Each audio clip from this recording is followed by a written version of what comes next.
Welcome to the Delco Nerd Network Hot Take. What is a hot take, you may ask? Well, it's where a couple guys sit down and we talk about a certain movie or a certain game, give our reviews, give our opinions, and that's what we're going to be doing today for Horizon Zero Dawn with me, co-host Chris Trio, and I think you're probably the most frequent guest now. Ian. One of them, yeah. That isn't Ian a Fitzgerald. co-host, technically, yeah. High praise, thank you. Welcome back. It's always a pleasure to have you. So, opening statements, Horizon Zero Dawn. It's my favorite game of the year so far. It's probably game of the year for me so far. Yeah, I think is that fair for all of us? Yeah. Because really, I mean, we haven't hit the holiday season yet, but like Horizon was like has been a standout for this year, and it kind of it's nice to see. I mean, we got PlayStation. It's a brand new IP, so they got a new nice kind of mascot. From a developer. So Guerrilla Games made Killzone, and that's what they were known for. Did you guys play Killzone? No. Did you like it? I played the third one, actually. It was the first one I ever played. I just read up to the third one and was like, okay, this is what it's about. And third one, I liked it. I really was liked that the one that was then, on PS4? The like newest one? one? It was on PS3, no. Okay. Is there any like significant story in Killzone? Is it kind of like Gears? Because I mean, Gears is pretty story driven. It's not like it's story. Okay. I I really don't know anything about it. I played Killzone Shadowfall, which was like the one that was their first. It was very PS4 just title. odd controls. I don't know. I didn't love it. It didn't get reviewed very well, but they after they did Shadowfall, they told Sony they wanted to do a new IP, and I think they just kind of said go for it. Yeah. And they must have had a Horizon Zero pretty Dawn strong idea. is the outcome.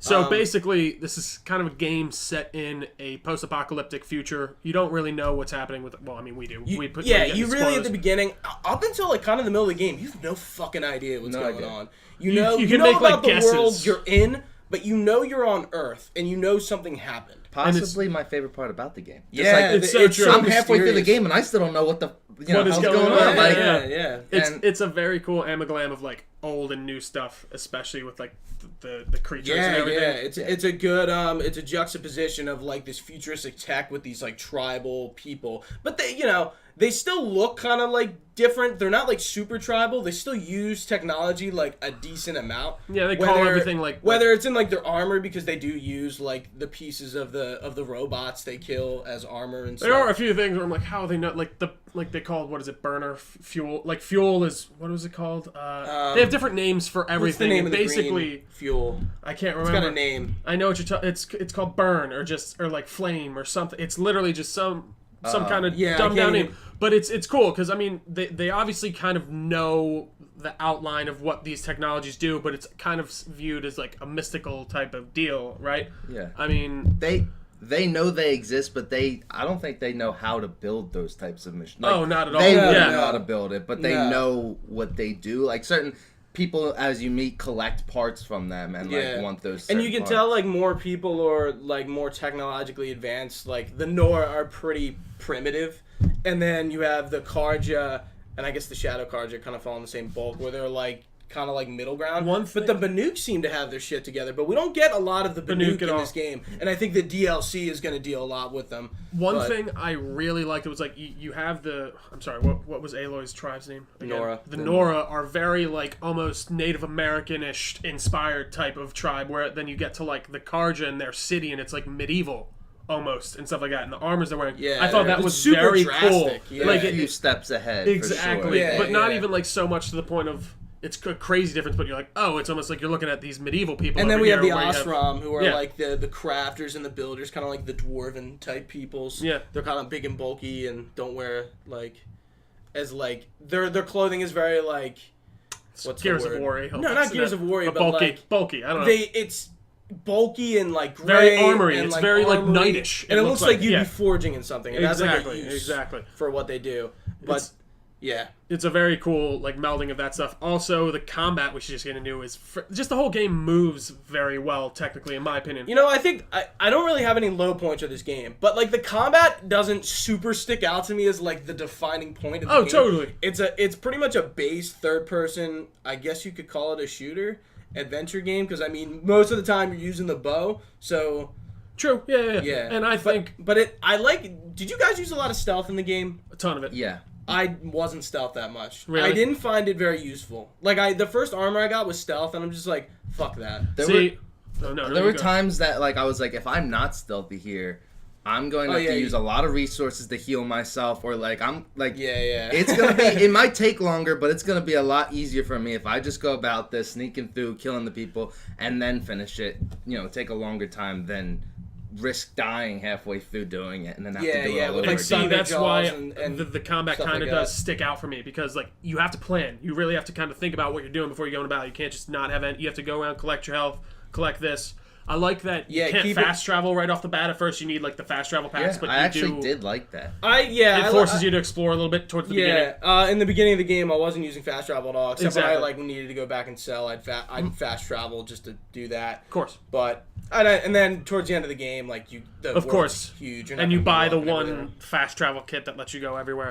But my jaw dropped when I first saw the whole map. Dude, like, I thought like it's when you're free roaming, you're like, this is pretty big, and then you're like, holy, I got a lot to do. I feel like I'm losing my sense of like how big maps are, because like did they compare it to Skyrim or anything? Because that's the stereotypical comparison. Let's compare every map in the game. I think it's easily Skyrim. Bigger the way, because you're right. That's the exact thing I hit. I kind of was on the map and I looked at it first. I'm like, oh, this is pretty big, and that was huge. Only the quadrant that you start in, and I'm like, wait. And then I start backing up, and I'm like, hold on, is this still the map? And then I finally got to it, and even by the time I was getting towards the end of the game, I was like, there was a good chunk I didn't even touch yet. And I'd go through and kind of explore it.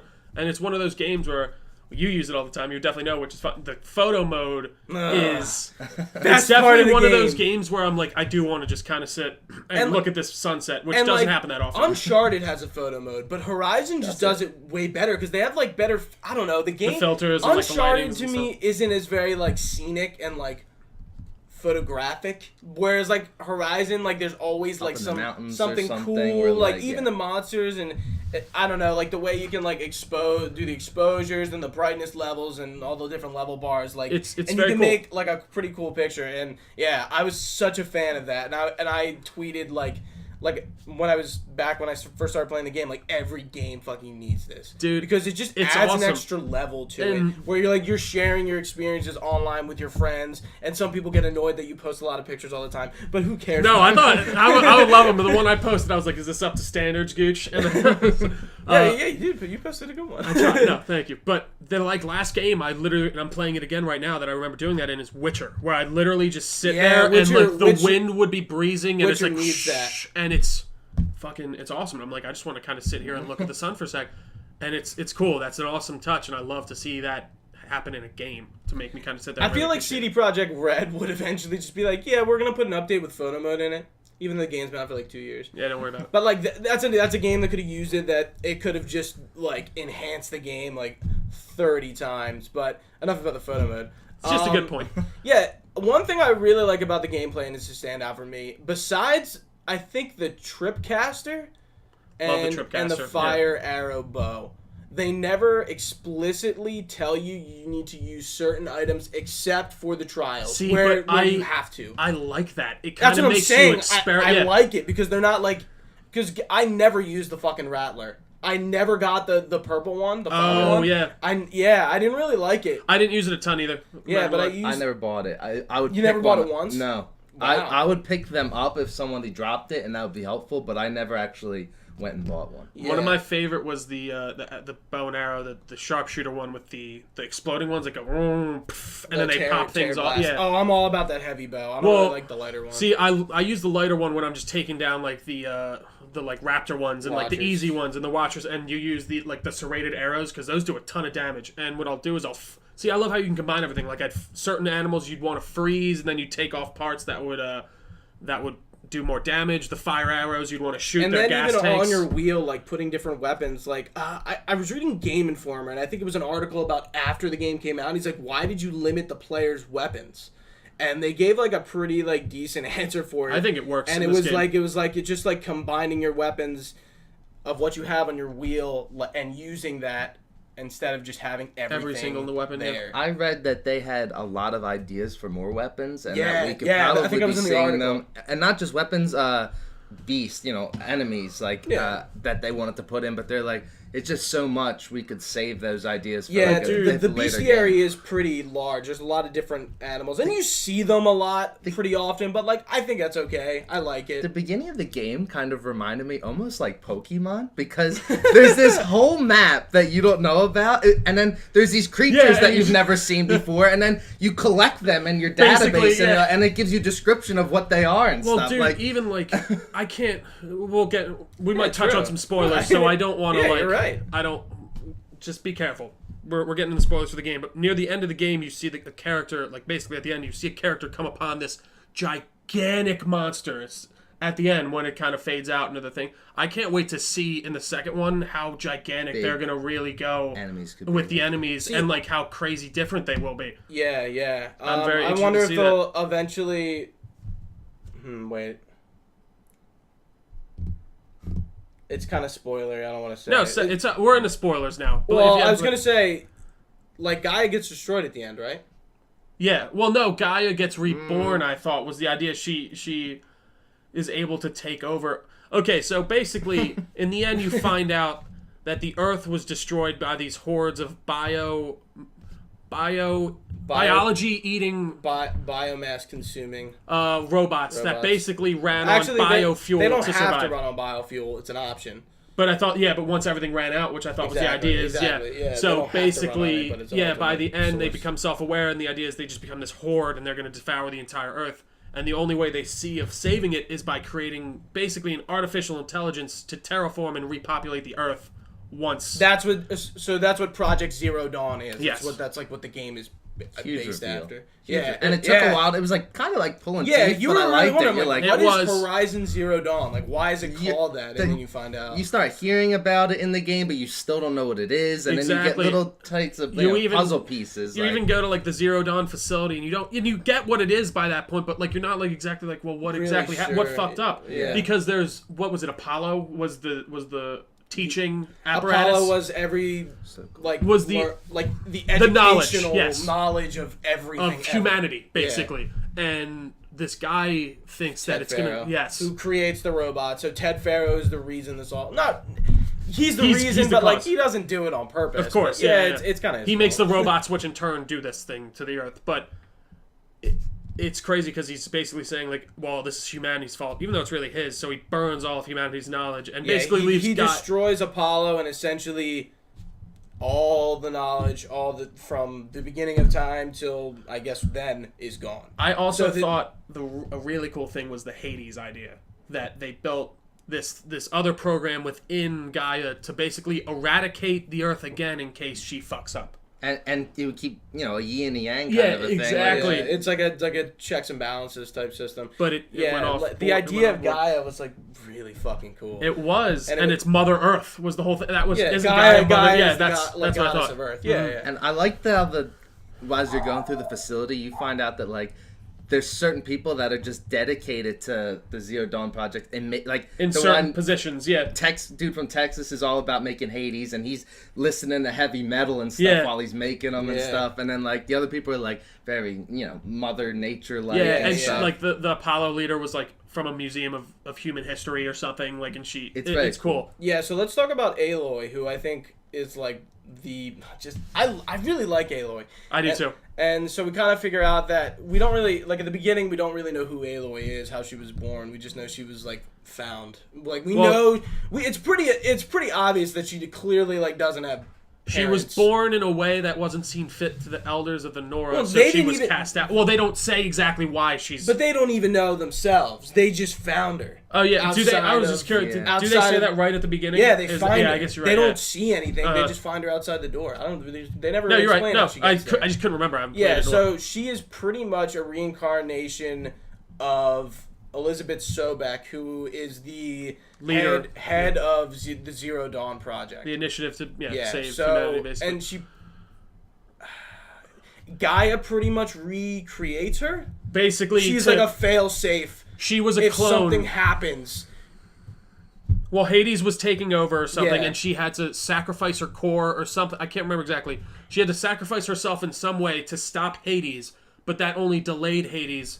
So she made this clone of Elizabeth Sobek hoping that she would follow in the kind of footsteps of Elizabeth and realize that she needs the help. Yeah, she's basically a failsafe. So if something happens to Gaia, Elizabeth or her reincarnated self can do it. Exactly. And she's like her last-ditch effort to save. Yeah, and like Aloy's kind of a bitch. She is, but she has total rights to be. Aloy is such a bitch. And, like, I'm not even talking, like, I don't like her, but, like, everyone she meets, she's always got some snarky-ass comment to say, and she's never, like, approving of... Pretty much, besides Rost, who's kind of like the father figure in the beginning of the game, she doesn't really like anyone at all. I wouldn't say that. I was going to say, that was the one, like, caveat I had, was just, like, she was, like... Her responses to things were annoying at times. You're like, there's no need to be a bitch. Like, you know, and then I was like, you know, she's a very negative person. You can kind of see why she is like that. Exactly. You know, she's like at birth, like she's outcasted, so she's kind of. And if you're an outcast in Nora, you're literally no one talks to you, no one can interact with you. You're not allowed to speak to anyone in the tribe unless like an elder says it's okay. In the beginning of the game, kind of explained that when she was a kid, and like I gotta admit, saves what's his name, Teb. I never liked that kind of beginning part playing as a child, like getting. But I didn't hate that at all. I thought it was exactly. I thought it was perfect. I thought it was like an hour and a half, perfect amount of time. I actually enjoyed what I was doing. It showed me what I needed to do. It made me realize kind of her strife, like you're saying, like she's playing with this kid, and basically the kid's gonna start playing with her, but the mom goes, or whoever's watching goes, no, she's an outsider. You don't do that. And then like a minute later, he like throws a rock at her or something, right? Because and like that just shows like. Name? I can't remember. It's just one of the kids from the Proving. But you can see, like, well, they just hate her for no reason. Why wouldn't she be bitter towards everyone? And I like how, like, the dialogue choices and, like, the emotional choices you make essentially have no impact. It's just kind of, like... How you interact, how you choose to interact with and I was kind of like, I'm not going to just be loving towards everything. I mean, like I guess, like, that... Olin, like I was kind of compassionate towards because you kind of realize, like... he's just trying to save He was being controlled by Helis and... Eclipse and stuff, and it really wasn't his fault, so like, you know, give him some redemption.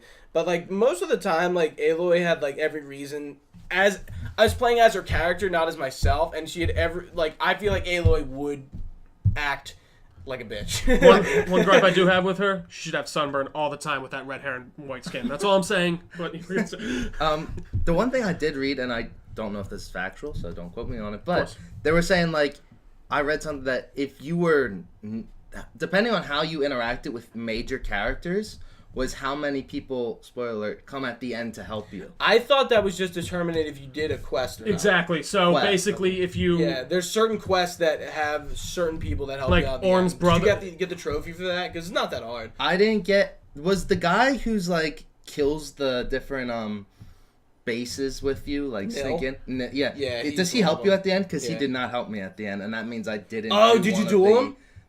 I did not duel him. No. Really? Because I didn't duel him, and he left him alive. And I might have gotten him.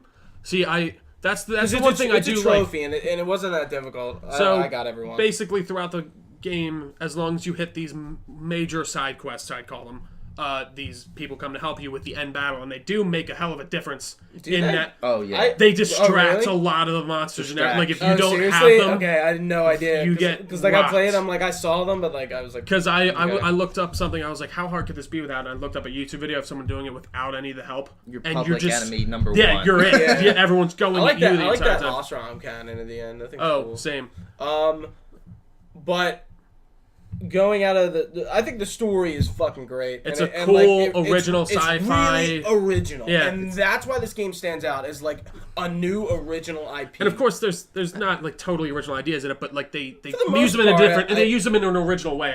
They draw from it. When you saw the E3 when they first announced it, I was like, that looks so random, but cool. Like it sparked my interest, and it was like, I think it sparked everyone's interest. I think everyone from that like first and second E3 trailer was like, damn, this game is. I wanted to know else. Why there were robot type animals around, and like how could there be a post-apocalyptic world where this could actually happen? Is there any I like to try and connect any type of slither of realism could like. Did you guys like? And you're like, the like explanation of the animals, how they were basically used to make the Earth. Yeah. Like so the idea. There I are thought two that was different cool. types of robots. The Pharaoh robots, which there's only 3 or 4 types, which is like the Corruptor, the Destroyer.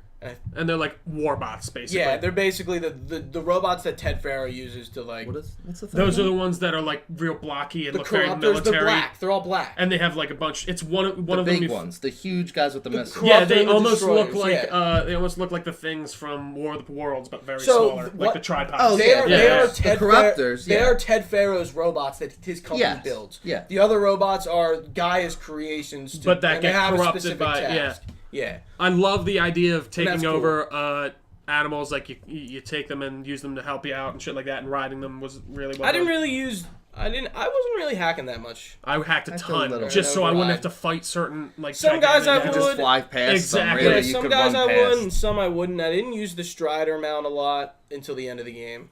See, I used it all. Another thing I loved in this game, and I want all games to do it. Compass. There's a compass, there's not a map, and I love how it directs you. It takes you down a path. So there's a beacon at this point of the path that guides you through a mountain, which I love. So like you're trying to get up to a high point, you don't know how you're getting there, but the marker, instead of just pointing you to the top of the mountain, it points you through the path to get to the mountain. If that makes any sense. Yeah, no. I think the navigation's awesome. Not game immersion breaking. They're just kind of like exactly. And even I was playing like Assassin's Creed. They kind of Syndicate. They strike the balance in that where like the things would pop up in the world, but you'd have it. Yeah, exactly. But you'd have it in your corner. But yeah. I like real. Well, I think we're done talking about the story. One person I wanted to hit that we didn't hit was Silence. I think Silence is a really good like plot device, and and I love how they never really explain who he is. Like, he's clearly a Banuk, clearly, by the way he, like, dresses and, like, he looks. But, like, he's just some dude who, like... He looks like he has, like, technology integrated into him, right? Yeah. He's a Banuk, but the Banuk shamans have that, is that what that is? I didn't even know. Okay. So, like, he's just a dude who pretty much, like, wants answers for, like, what happened, and, like, he pretty much figures out who Hades is, and Hades is, like, trying to learn from him, and in exchange for...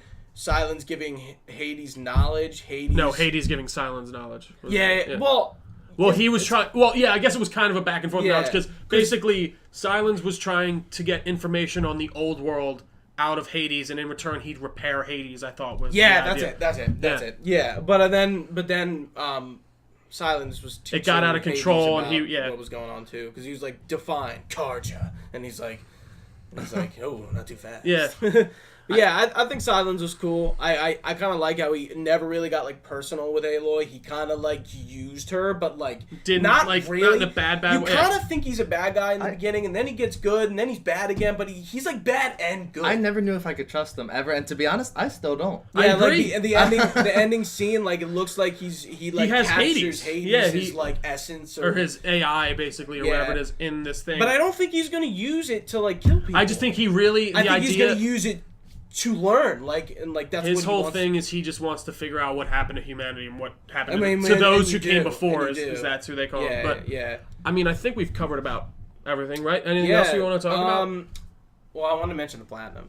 Oh yeah, this game is actually, I think, if anyone like wants to 100% this game, you can pretty much platinum it, and it took me like 48 hours. There's only one trophy that you have to go out of your way, and you have to kill the training dummies, but I still have to do that. All the collectibles and all of the like the trials, they're all integrated into the trophy system, and like you can 100% the game with relative ease. It's not like you have to go out of your way, honestly, the only thing I like, and the game is not like a 200-hour game. It's like it's a sizable. It's a good, sizable open world game, which I really like, and I think the platinum kind of reflects that as well. And it's because you don't have to go above and beyond to do certain things. It's a sizable chunk, but it's not to like.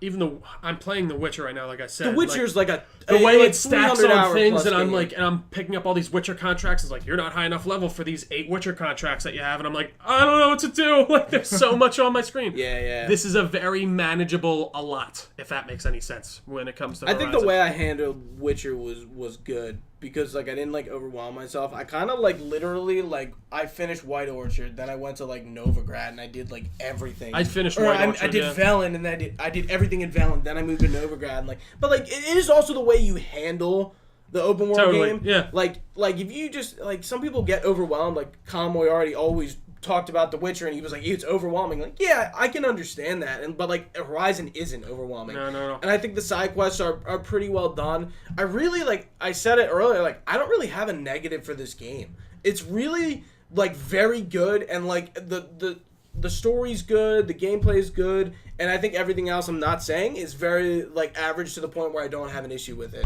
The different enemies and variety of how you have to fight is also, you're never fighting the same way. It's not the same, like, you know, Assassin's Creed, you're always kind of doing the same, same types of total. Oh well, yeah. You gotta wait, block. There's parry, certain weapons or certain targets on the animal, you know, creature, robot, you know, that I have to hit, or like, you know, with the flying ones, you have to use like a rope caster, or at least you don't have to. But I would use the rip arrow or the tear arrow, and I then never that would blow. I never that would used blow that. the freeze thing Is out. that what it did? Yeah. I never understood. See, it would blow the things off harvest and make arrow. things that would just so that would be if you'd want to shoot off like a piece of like. So like you're the talking burn about or the tear blast arrow. I'm talking about the one that goes like and like explodes. Yeah, but what about like the harvest arrow? That one was just to shoot off piece like hard armor. So I like never used it. See, I never did either. I don't think I did that. But basically, it would be like, say, like a you know how some gas tanks would be hidden under metal plates? That would easily shoot it off, and then that way you could just shoot it with a fire arrow and blow it right up instead of having to shoot it multiple times. Yeah, let's. Me and Ian kind of gave. Well, I did. Give a closing thought if you guys want to like just elaborate real quick. I wanted to ask you guys, what are your thoughts on DLC? Do we know what time period that takes place? I think it's right after, because the trailer, she's using the best armor in the game that you get through.